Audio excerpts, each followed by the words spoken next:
नमस्कार दोस्तों, आज हम आपको कार्तिक मास की हनुमान जी और एक बूढ़ी अम्मा की कहानी सुनाने जा रहे हैं।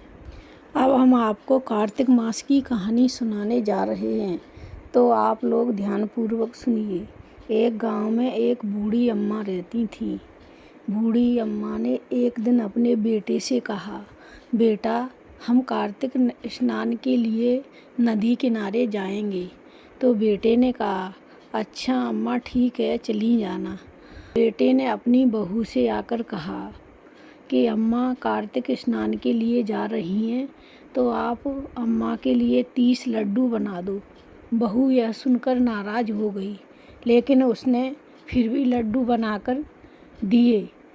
तो अम्मा उन लड्डुओं को लेकर स्नान के लिए चली गईं। अम्मा जब घर से गईं तो उन्होंने एक नदी के किनारे जाकर एक झोंपड़ी बना ली और वहाँ जाकर स्नान करने लगी। अम्मा सुबह उठकर स्नान करती और बैठकर वह लड्डू निकालकर खाती। तभी बंदर के रूप में हनुमान जी आ जाते और अम्मा अपनी खुशी से वह लड्डू बंदर को खिला देती थी। ऐसे ही यह रोज का क्रम था। जैसे ही अम्मा स्नान करके नदी से निकलती और लड्डू खाने के लिए बैठती, तभी बंदर आ जाता और अम्मा उस लड्डू को बंदर को खिला देती।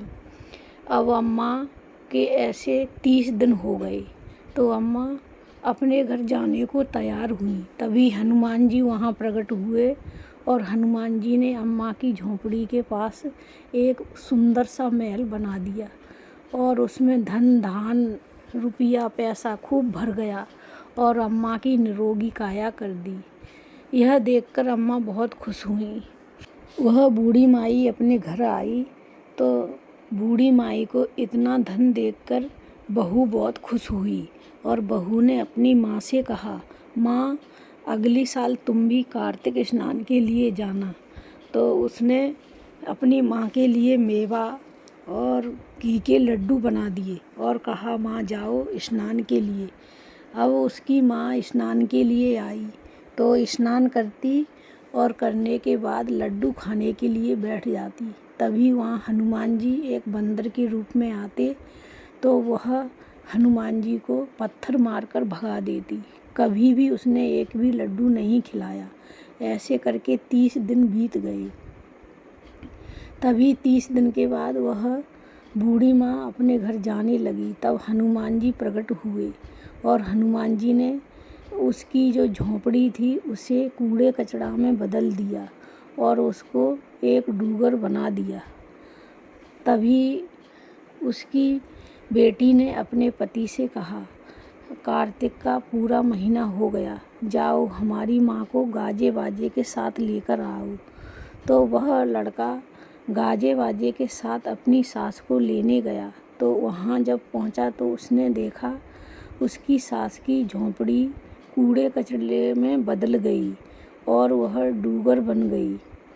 तभी उसने कहा, ये क्या हुआ? तब हनुमान जी को दया आई तो प्रकट हुए और कहा, बेटा, तुम्हारी माँ ने सच्चे मन से कार्तिक स्नान किया था, इसलिए उनको इतना धन दौलत मिला, निरोगी काया मिली।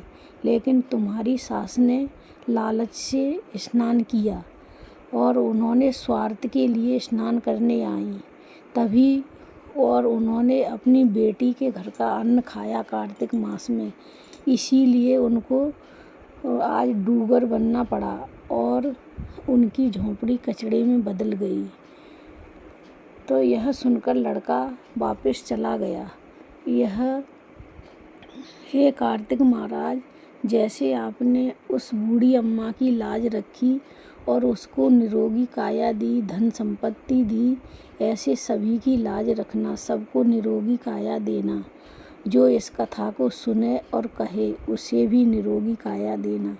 तो बोलिए एक बार प्रेम से बोलो, जय कार्तिक महाराज की जय। बोलो कार्तिक महाराज की जय।